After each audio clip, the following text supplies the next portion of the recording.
Hello, Miss DePoy here, and today I'm going to be reading Chapter 5, The Evil God and the Secret Spy of our book, The Egypt Game. When April and Marshall and Melanie squeezed back through the fence for the second time, they found everything just as they had left it. They started out by pulling the rest of the dead weeds and stacking them in one corner of the yard. While Marshall stood guard halfway down the alley to see if anyone was coming, they shoved the whole stack out through the hole in the fence. Then they scooted around and found a trash bin that was nice and roomy and not too full to hold an extra donation of dead weeds. When at last the loose stones and broken bits of things had been cleared away, Egypt looked clean and bare and ready for whatever might be going to happen. Next, they turned their attention to the lean-to shed, or the temple, as they were already beginning to call it. It was actually only a wooden platform, about a foot off the ground, just one end of the yard. A roof of corrugated tin was supported in the front by a few wooden posts, and on the other three side walls were formed by tall boards of the fence. Already the birdbath altar of Nefertiti, the fancy pillars from the porch of some Victorian mansion, and the crumbling statue of Diana by the entrance were beginning to create a temple-like atmosphere, but there was much more that could be done. April and Melanie were sitting on the edge of the temple's floor, resting for a moment and planning, when April pointed out the only real door to the storage yard. It was on the opposite side from the loose plank and was apparently locked with a latch and padlock from the outside. "I wonder where it goes to," she said. Melanie thought a moment. "I guess it goes to the rest of the professor's backyard," she said. "You know, that part with the driveway so trucks and things can back up to the store for deliveries. You can see into that part from the alley." It was right then, when she mentioned the professor, that Melanie, for the first time, had an uncomfortable feeling. "What do you suppose the professor would do if he caught us in here?" she wondered out loud. April shrugged. Melanie had told her how most of the children in the neighborhood felt about the professor. While she had to admit he'd been a little bit creepy, she didn't see what all the fuss was about. But Melanie seemed to feel that April's short talk with the old man had made her an authority on the subject, so she was more or less obliged to come up with an opinion. "I don't think he'd do a thing," she said. "I just don't think he'd even care, as long as we don't bother him or hurt anything. Besides, how's he even going to know? You can tell by the weeds and everything that no one's been in here for ages. I'll bet the padlock on that door's rusted so tight he couldn't get in if he wanted to. And that window isn't the kind that opens. He'd have to break the glass if he wanted to get through. He might be watching us through it, though." Somehow, that thought was almost more scary than the possibility of the professors actually entering the yard. With one accord, the girls moved warily towards the window, closer and closer until their noses were only inches from the dirty panes. Then Melanie breathed a sigh of relief. "Whew, there's something like a heavy curtain hanging clear across it. He couldn't see through that. Besides, I don't think he could see through the dirt even if there wasn't a curtain.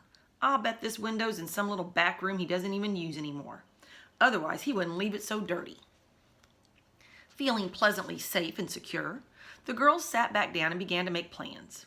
Marshall was busy digging a little hole in the middle of the yard with a sharp stick. He had knotted two of Security's legs together around his neck so that his hands would be free for digging. Security's pear-shaped, plush body and 6 of his black legs were hanging down Marshall's back. "I know," April said suddenly. "Marshall can be the young Pharaoh, heir to the throne of Egypt. Only there's a civil war going on, and the other side is trying to kill him." "Okay, and we can be high priestesses of Isis who are assigned to protect him." April said. "Or else we could be evil high priestesses who are going to offer him as a human sacrifice on the crocodile altar to... What was that evil god's name? Set? Yeah, that's the one." April jumped to her feet. Throwing up her arms, she chanted, "Almighty Set has promised his servants, the crocodile gods of the Nile, the bloody heart of the young Pharaoh, Marshamosis." She dropped to her knees. "O mighty Set, god of evil, we hear and obey." Marshall had stopped digging, and now he stood up and started towards the opening in the fence. The girls ran after him. He didn't struggle when they caught him, but Melanie was familiar with the expression on his face. His funny little baby round cheek was sticking out defiantly, and his black eyes glared. "Leave my bloody heart alone," he said. The girls giggled. "You know, he's pretty sharp for a 4-year-old," April said. Melanie got down on her knees and tried to take Marshall's hands, but he wouldn't turn loose of security. "Marshall, honey," she said, "it's just a game. Just pretend. We wouldn't really hurt you." "What's a pharaoh?" Marshall asked suspiciously. "A king," Melanie said. "King of all the Egyptians." Marshall's frown lifted a little and his chin began to go back into its normal position. "A terribly important kind of king," April said. "Everybody had to bow down to him and do exactly what he said." Marshall nodded soberly. "I'll play," he said. So that was the way Set started. Set, the god of evil and black magic. At first, he was just supposed to be a character in that particular game. And that first day, he was represented by a picture of a man with an animal's head that Melanie drew on a piece of cardboard and tacked to the wall. But once he got started, he seemed to grow and develop almost on his own and all out of control until he was more than evil, and at times a lot more than Egyptian. For instance, at different times, his wicked tricks included everything from atomic ray guns to sulfur and brimstone. But actually, that was the way with all of the Egypt game. Nobody ever planned it ahead, at least, not very far. Ideas began and grew, and afterwards it was hard to remember just how. That was one of the mysteries and fascinating things about it. On that particular day, the game about Moses, the boy Pharaoh, and Set, the god of evil, didn't get very far. They'd no more than gotten started when April and Melanie decided they just had to have some more equipment before they could play it well.